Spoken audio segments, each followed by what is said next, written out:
ਮੈਨੂੰ ਕੋਈ ਇੰਜ ਦੀ ਕੁੜੀ ਚਾਹੀਦੀ ਏ ਜਿੱਦੀ ਮੋਹਰਾਂ ਵਰਗੀ ਟੋਰ ਹੋਵੇ, ਬਲਕਿ ਹਿਰਨੀ ਵਰਗੀ ਟੋਰ ਹੋਵੇ, ਜਿੱਦੀ ਗਰਦਨ ਇੰਜ ਦੀ ਹੋਵੇ ਜਿਵੇਂ ਕੂੰਜ ਦੀ ਗਰਦਨ ਹੁੰਦੀ ਹੈ।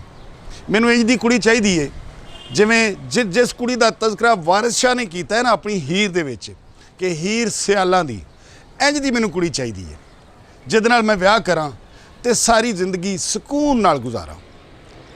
ਮੈਨੂੰ ਕੋਈ ਆਮ ਕੁੜੀ ਨਹੀਂ ਚਾਹੀਦੀ ਜਿਹਦਾ ਪਤਲਾ ਜਿਹਾ ਲੱਕ ਹੋਵੇ, ਜਿਹੜੀ ਮੇਰੇ ਨਾਲ ਟੁਰੇ ਤੇ ਲੋਕੀ ਕਹਿਣ ਕਿ ਕਿਆ ਜੋੜੀ ਹੈ। ਇੰਜ ਦੀ ਮੈਨੂੰ ਕੁੜੀ ਚਾਹੀਦੀ ਹੈ। ਇਹ ਖਾਹਿਸ਼ ਸਿਰਫ ਮੇਰੀ ਨਹੀਂ, ਹਰ ਬੰਦੇ ਦੀ ਹੁੰਦੀ ਹੈ। ਮੇਰੀ ਵੀ ਇਹੀ ਖਾਹਿਸ਼ ਹੈ। ਇੰਜ ਦੀ ਮੈਨੂੰ ਕੁੜੀ ਚਾਹੀਦੀ ਹੈ ਜਿਹਨੂੰ ਮੈਂ ਲੱਭਦਾ ਫਿਰਨਾ ਵਾਂ। ਖੈਰ ਲੱਭੀਏ ਤੇ ਕੀ ਨਹੀਂ ਲੱਭਦਾ, ਮੈਨੂੰ ਕੁੜੀ ਲੱਭ ਗਈ ਹੈ ਜਿਹੜੀ ਰੱਜ ਕੇ ਸੋਹਣੀ ਹੈ।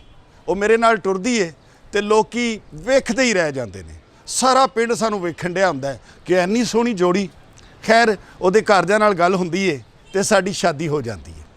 ਸ਼ਾਦੀ ਹੋ ਗਈ ਹੈ ਜਨਾਬ। ਮੈਂ ਪੂਰੇ ਲਾਡ ਉਠਾ ਰਿਹਾ ਵਾਂ ਆਪਣੀ ਬੀਵੀ ਦੇ।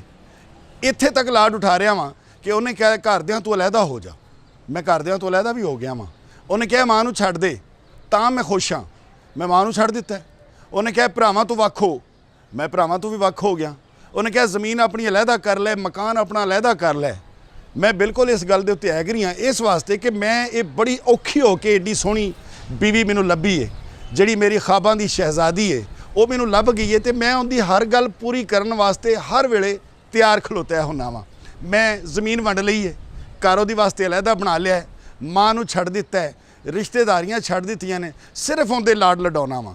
ਕਦੀ ਵੀ ਉਹਨੂੰ ਪਬਲਿਕ ਟਰਾਂਸਪੋਰਟ ਤੇ ਸਫ਼ਰ ਨਹੀਂ ਕਰਾਇਆ, ਭਾਵੇਂ ਔਖਾ ਹੋਵਾਂ, ਪੈਸੇ ਭਰਨੇ ਪੈਣ, ਗੱਡੀ ਲੈਣੀ ਪਵੇ, ਉਹਨੇ ਜਿੱਧਰ ਜਾਣਾ ਹੋਵੇ ਉਹਨੂੰ ਮੈਂ ਕਾਰਾਂ ਤੇ ਘੁਮਾਉਣਾ ਵਾਂ। ਇਹ ਮੇਰੇ ਸਮੇਤ ਕਈਆਂ ਦਾ ख्वाब ਹੁੰਦਾ ਹੈ, ਲੇਕਿਨ ਕਿਸੇ ਕਿਸੇ ਦਾ ख्वाब ਪੂਰਾ ਹੋ ਜਾਂਦਾ ਹੈ। ਹੁਣ ख्वाब ਮੇਰਾ ਪੂਰਾ ਹੋ ਗਿਆ ਤੇ ਸਾਲ ਬਾਅਦ ਅੱਲਾਹ ਤਾਲਾ ਨੇ ਉਮੀਦ ਲਾਈ ਹੈ ਇਸ ਵਾਸਤੇ ਕਿ ਇਹ ਇਨਸਾਨ ਦਾ ਸਿਸਟਮ ਹੈ। ਤਖਲੀਕ-ਏ ਇਨਸਾਨ ਤੋਂ ਲੈ ਕੇ ਹੁਣ ਤੀਕਰ ਅੱਲਾਹ ਤਾਲਾ ਨੇ ਇਨਸਾਨੀ ਨਸਲ ਵਧਾਉਣ ਵਾਸਤੇ ਸਿਸਟਮ ਬਣਾਇਆ ਹੈ ਕਿ ਇੱਕ ਕੁੜੀ ਤੇ ਇੱਕ ਮੁੰਡੇ ਦੀ ਸ਼ਾਦੀ ਹੁੰਦੀ ਹੈ, ਉਸ ਤੋਂ ਬਾਅਦ ਔਲਾਦ ਹੁੰਦੀ ਹੈ।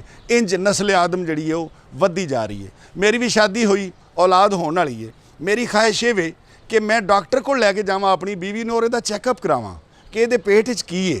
ਮੈਨੂੰ ਬੜਾ ਸ਼ੌਕ ਹੈ ਮੈਂ ਜਲਦੀ ਵੇਖਾਂ।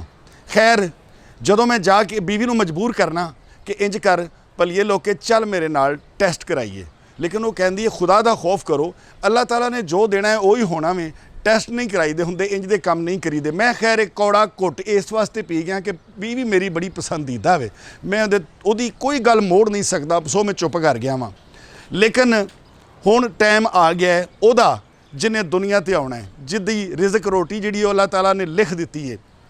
ਹਸਪਤਾਲ ਗਏ ਹਾਂ ਤੇ ਮੇਰੇ ਘਰ ਬੇਟੀ ਪੈਦਾ ਹੋਈ ਹੈ। ਹੁਣ ਮੇਰਾ ਰੰਗ ਫੱਕ ਹੋ ਗਿਆ।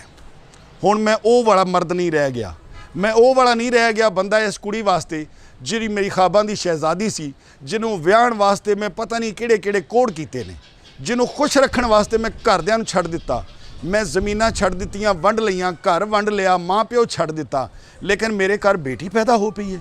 ਐਡਾ ਵੱਡਾ ਜ਼ੁਲਮ। ਮੇਰੇ ਘਰ ਤੇ ਬੇਟਾ ਹੋਣਾ ਚਾਹੀਦਾ ਸੀ। ਲੋਕੀ ਕਹਿੰਦੇ ਕਿ ਤੇਰੇ ਘਰ ਪੁੱਤਰ ਹੋਇਆ। ਮੇਰੇ ਰਿਸ਼ਤੇਦਾਰ ਇੰਜ ਭੱਜੇ ਬੱਚੇ ਮਠਿਆਈਆਂ ਲੈ ਕੇ ਆਉਂਦੇ, ਲੇਕਿਨ ਬੜੇ ਅਫਸੋਸ ਦੀ ਗੱਲ ਹੈ ਮੇਰੇ ਘਰ ਬੱਚੀ ਪੈਦਾ ਹੋ ਗਈ ਹੈ। ਹੁਣ ਮੈਂ ਕੀ ਕਰਾਂਗਾ? ਇਹ ਇੱਕ ਇਕੱਲੇ ਦੀ ਕਹਾਣੀ ਨਹੀਂ ਹੈ, ਇਹ ਇੱਕ ਇਨਸਾਨ ਦੀ ਕਹਾਣੀ ਨਹੀਂ ਹੈ। ਇਹ ਸਾਡੇ ਆਲੇ ਦੁਆਲੇ ਵਾਪਰਨ ਵਾਲੀਆਂ ਡੇਲੀ ਇਸ ਕਿਸਮ ਦੀਆਂ ਕਹਾਣੀਆਂ ਚਲਦੀਆਂ ਆ ਰਹੀਆਂ ਨੇ। ਇਹ ਸਾਰੀ ਤਮਹੀਦ, ਇਹ ਸਾਰਾ ਵਾਕਿਆ ਤੁਹਾਨੂੰ ਮੈਂ ਕਿਉਂ ਸੁਣਾਇਆ ਹੈ, ਇਹ ਸਾਰਾ ख्वाब ਮੈਂ ਤੁਹਾਨੂੰ ਕਿਉਂ ਸੁਣਾਇਆ ਹੈ? ਇਸ ਵਾਸਤੇ ਕਿ ਰਾਤ ਦੀ ਇੱਕ ਵੀਡੀਓ ਸੋਸ਼ਲ ਮੀਡੀਆ ਤੇ ਵਾਇਰਲ ਹੋਈ ਹੈ। ਉਹ ਵੀਡੀਓ ਦਿਲ ਚੀਰ ਦੇਣ ਵਾਲੀ ਹੈ। ਇੰਜ ਦੀ ਇੱਕ ਸੋਹਣੀ ਜੀ ਕੁੜੀ ਨਾਲ ਇੱਕ ਮੁੰਡੇ ਦਾ ਵਿਆਹ ਹੁੰਦਾ ਹੈ। ਵਾਕਿਆ ਕਿੱਥੋਂ ਦਾ ਹੈ? ਵਾਕਿਆ ਹੈ ਗੁਜਰਾਤ ਦਾ, ਸੋਹਣੀ ਦੇ ਪਿੰਡ ਦਾ, ਸੋਹਣੀ ਘੁਮਿਆਰੀ ਦੇ ਪਿੰਡ ਦਾ। ਔਰ ਜਿਹੜੇ ਪਿੰਡ ਦੇ ਵਿੱਚ ਇਹ ਵਾਕਿਆ ਹੋਇਆ ਹੈ, ਸ਼ਹਿਰ ਦੇ ਨਾਲ ਜਿਹੜਾ ਪਿੰਡ ਹੈ ਉਹਦਾ ਨਾਂ ਹੈ ਚੱਕ ਸਾਦਾ। ਚੱਕ ਸਾਦਾ ਜਿਹੜਾ ਹੈਗਾ ਇਹ ਪੀਰਾਂ ਫਕੀਰਾਂ ਦੇ ਹਵਾਲੇ ਨਾਲ ਬੜਾ ਮਸ਼ਹੂਰ ਹੈ। ਪੀਰ ਮੁਹੰਮਦ ਹੁਸੈਨ ਸ਼ਾਹ ਸਾਹਿਬ ਉੱਥੇ ਹੋਏ ਨੇ, ਅੱਲਾਹ ਤਾਲਾ ਦੇ ਬੜੇ ਨੇਕ ਬੰਦੇ, ਉਹਨਾਂ ਦੇ ਹੁਣ ਬੇਟੇ ਨੇ ਉਸਮਾਨ ਨੂਰੀ ਸਾਹਿਬ। ਉਸ ਪਿੰਡ ਦੇ ਵਿੱਚ ਵਾਕਿਆ ਹੁੰਦਾ ਕੀ ਹੈ ਕਿ ਇੱਕ ਮੁੰਡਾ ਜਿਹੜਾ ਉਹਦੇ ਘਰ ਅੱਲਾਹ ਤਾਲਾ ਬੇਟੀ ਪੈਦਾ ਕਰਦਾ ਹੈ। ਜਦੋਂ ਬੇਟੀ ਪੈਦਾ ਹੋ ਜਾਂਦੀ ਹੈ ਤੇ ਉਹ ਮੁੰਡਾ ਜਿਹਨੇ ਬੜੀਆਂ ਦੁਆਵਾਂ ਮੰਗ ਕੇ ਇਸ ਕੁੜੀ ਨਾਲ ਵਿਆਹ ਕੀਤਾ ਸੀ, ਉਹ ਕਹਿੰਦਾ ਕਿ ਮੇਰੇ ਘਰ ਬੱਚੀ ਪੈਦਾ ਹੋ ਗਈ ਹੈ। ਇਹ ਤੇ ਬਿਲਕੁਲ ਨਹੀਂ ਸੀ ਹੋਣਾ ਚਾਹੀਦਾ। ਉਹਦਾ ਰੰਗ ਬਦਲ ਚੁੱਕਿਆ ਹੈਗਾ। ਪਤਾ ਨਹੀਂ ਕਿਉਂ ਅਸੀਂ ਇਸ ਦੋਹਰੇਪਨ ਦਾ ਸ਼ਿਕਾਰ ਹਾਂ। ਅਸੀਂ 2 ਨੰਬਰ ਹਾਂ ਇਸ ਵਾਸਤੇ ਕਿ ਜਦੋਂ ਮੈਂ ਵਿਆਹ ਕਰਨਾ ਸੀ ਜਾਂ ਜਦੋਂ ਮੈਨੂੰ ਇਸ਼ਕ ਮਸ਼ੂਕੀ ਵਾਸਤੇ ਕੋਈ ਕੁੜੀ ਚਾਹੀਦੀ ਸੀ, ਉਦੋਂ ਤਾਂ ਮੈਨੂੰ ਹੀਰ ਸਿਆਲਣ ਚਾਹੀਦੀ ਸੀ ਜਿਹਦੀਆਂ ਮੋਟੀਆਂ ਅੱਖਾਂ ਹੋਣ, ਜਿਹਦੀ ਗਰਦਨ ਕੂੰਜ ਵਰਗੀ ਹੋਵੇ, ਜਿਹਦੀਆਂ ਉਂਗਲੀਆਂ ਹੱਥਾਂ ਦੀਆਂ ਜਿਹੜੀਆਂ ਰਵਾਂ ਦੀਆਂ ਫਲੀਆਂ ਵਾਂਗੂ ਹੋਣ। ਇਹ ਸਾਰਾ ਕੁਝ ਮੈਨੂੰ ਚਾਹੀਦਾ ਹੈ। ਉਹ ਮੁਕੰਮਲ ਤੌਰ 'ਤੇ ਇੱਕ ਔਰਤ ਹੋਵੇ, ਰੱਜ ਕੇ ਸੋਹਣੀ, ਪੂਰੀ ਦੁਨੀਆ ਤੋਂ ਵੱਖਰੀ। ਲੇਕਿਨ ਜਦੋਂ ਮੇਰੇ ਘਰ ਬੇਟੀ ਪੈਦਾ ਹੋਈ ਹੈ ਤੇ ਉਦੋਂ ਨਾਲ ਹੀ ਮੇਰੇ ਉਹ ਸਾਰੇ ख्वाब, ਮੇਰੀ ਉਹ ਹਰ ਚੀਜ਼ ਖਤਮ ਹੋ ਗਈ ਹੈ ਤੇ ਮੈਂ ਇਸ ਪਾਸੇ ਟੁਰ ਪਿਆ ਵਾਂ। ਖੈਰ ਉਹਦੇ ਘਰ ਬੇਟੀ ਹੁੰਦੀ ਹੈ। ਜਦੋਂ ਬੇਟੀ ਹੁੰਦੀ ਹੈ ਤੇ ਨਾਲ ਹੀ ਉਹਦੇ ਘਰ 'ਚ ਲੜਾਈਆਂ ਸ਼ੁਰੂ ਹੋ ਜਾਂਦੀਆਂ, ਲੜਾਈਆਂ ਵਧਣਾ ਸ਼ੁਰੂ ਹੋ ਜਾਂਦੀਆਂ ਨੇ। ਆਪਣੀ ਬੀਵੀ ਨੂੰ ਕਹਿੰਦਾ ਕਿ ਤੂੰ ਬੇਟੀ ਪੈਦਾ ਕਿਉਂ ਕੀਤੀ ਏ? ਮੈਨੂੰ ਤੇ ਬੇਟਾ ਚਾਹੀਦਾ ਸੀ। ਮੈਨੂੰ ਸਮਝ ਨਹੀਂ ਆਉਂਦੀ।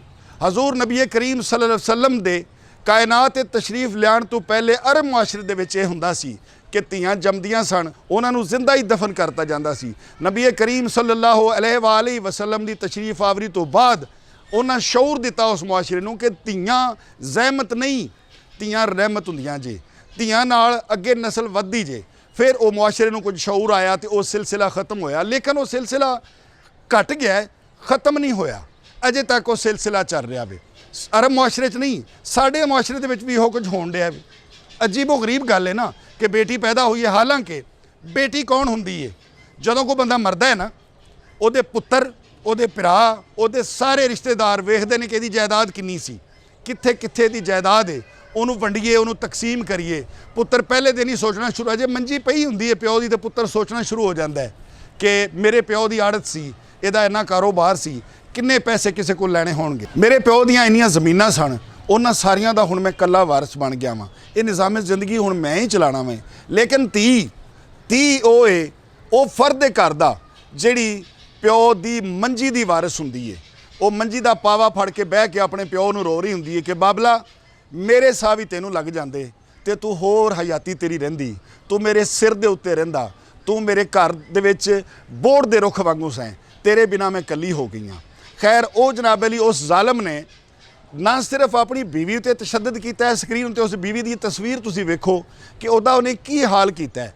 ਗੱਲ ਬੀਵੀ ਤੱਕ ਰਹਿੰਦੀ ਤੇ ਹੋਰ ਗੱਲ ਸੀ। ਹਾਲਾਂਕਿ ਤਸ਼ੱਦਦ ਜਾਂ ਮਾਰਕੁੱਟ ਤਾਂ ਕਿਸੇ ਨਾਲ ਵੀ ਨਹੀਂ ਕਰਨੀ ਚਾਹੀਦੀ, ਲੇਕਿਨ ਉਹ ਬੀਵੀ ਤੇ ਨਹੀਂ ਰਿਹਾ। ਉਹ ਦੁਨੀਆ ਦਾ ਖਬੀਸ ਤਰੀਨ ਔਰ ਜ਼ਾਲਮ ਤਰੀਨ ਇਨਸਾਨ, 2-3 ਮਹੀਨੇ ਦੀ ਬੱਚੀ, ਉਹਦਾ ਨਾਂ ਸੀ ਅਜਵਾ। ਹੈ ਵੇ ਅਜੇ ਜ਼ਿੰਦਾ ਵੇ, ਅੱਲਾਹ ਤਾਲਾ ਉਹਨੂੰ ਸਲਾਮਤ ਰੱਖੇ, ਅੱਲਾਹ ਤਾਲਾ ਉਹਨੂੰ ਵੱਡਿਆਂ ਕਰੇ ਔਰ ਉਹਨੂੰ ਸਿਹਤ ਵਾਲੀ ਜ਼ਿੰਦਗੀ ਦੇਵੇ।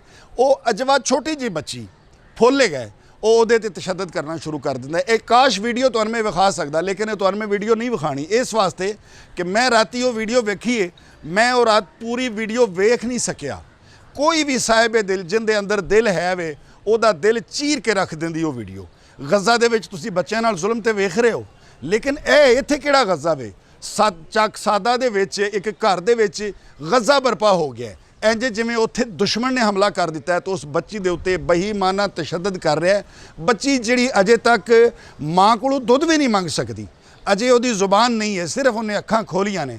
ਅਜੇ ਉਹਨੂੰ ਇਹ ਵੀ ਨਹੀਂ ਪਤਾ ਕਿ ਮੈਂ ਮਾਂ ਦੇ ਪੇਟ 'ਚੋਂ ਕਿਹੜੀ ਦੁਨੀਆ ਤੇ ਆ ਚੁੱਕੀ ਹਾਂ ਔਰ ਇਹ ਜ਼ਾਲਮ ਜਿਹੜਾ ਮੇਰੇ ਤੇ ਤਸ਼ੱਦਦ ਕਰ ਰਿਹਾ ਹੈ, ਇਹ ਹੈ ਕੌਣ? ਜਾਂ ਇਹ ਮੇਰਾ ਬਾਪ ਹੈ ਜਾਂ ਮੇਰਾ ਕੋਈ ਦੁਸ਼ਮਣ ਹੈ? ਖੈਰ ਉਹਦੇ ਉੱਤੇ ਉਹ ਤਸ਼ੱਦਦ ਕਰਦਾ ਹੈ। ਉਹਦੀ ਵੀਡੀਓ ਤੁਹਾਨੂੰ ਅਸੀਂ ਕਦੇ ਵੀ ਨਹੀਂ ਵਿਖਾਵਾਂਗੇ। ਇੰਜ ਦੇ ਵਾਕਿਆਤ ਕਦੋਂ ਰੁਕਣਗੇ?